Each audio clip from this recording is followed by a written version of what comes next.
Play, and I'll marry you." The millionaire woman laughed until the janitor began to play like a genius. Marcus Reed worked in the hotel inconspicuously. That evening began like hundreds of others. The gleam of crystal chandeliers, guests in expensive attire. He stood at the edge of the hall with a tray. No one looked him in the eyes. No one called him by name. In the center of the hall stood a Steinway piano. Once his fingers had played on one just like it. But that was in another life, before his mother's illness, debts, and the prejudice of musical committees. Marcus bent down for a fallen glass, and drops of champagne fell on the dress of Victoria Whitmore, the hostess of the evening. "Are you serious?" Her voice rang with steel. "Learn at least to hold a tray straight." She smiled at the guests. "This young man, it seems, thinks he can do everything.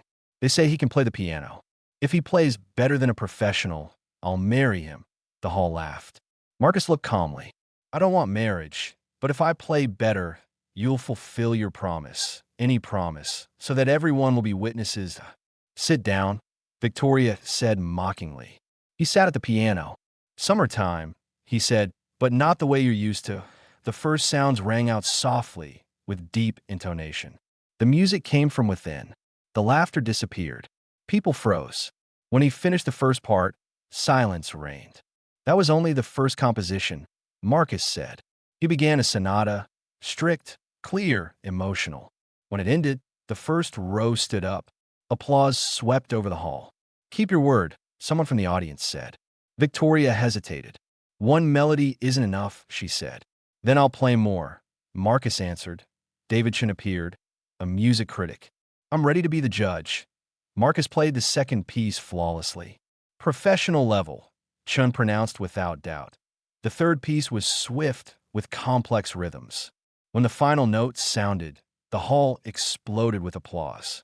"Mr. Reed, I saw you 15 years ago at a competition. You were the favorite," the audience gasped. The housemaid Gloria stepped forward. His mother fell ill. He sold everything, took any job, and faced the fact that talent isn't enough if your skin color and surname don't appeal to the jury. Today you laughed at the service staff. The hall fell silent. "Here and now," Marcus said to Victoria. All of this happened in front of everyone. They went out to the office. "What do you want?" Victoria asked.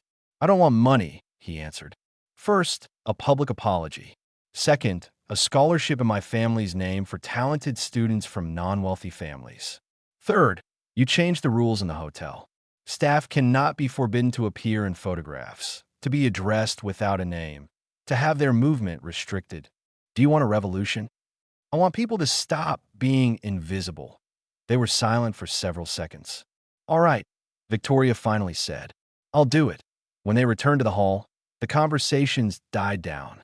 "Ladies and gentlemen," Victoria began, "I allowed myself words that should not have been spoken. I publicly apologize to Marcus Reed, an outstanding musician.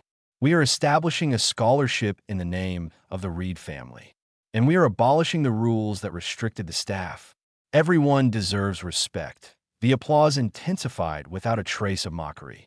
A crowd was forming around them, journalists, guests, employees. The news was spreading in real time. "Are you satisfied?" Victoria asked quietly. "This is a beginning," he answered. Chin approached them. "Today you both did what few would dare to do in front of everyone." Marcus lingered at the piano. Perhaps he was ready to play again, not only for himself.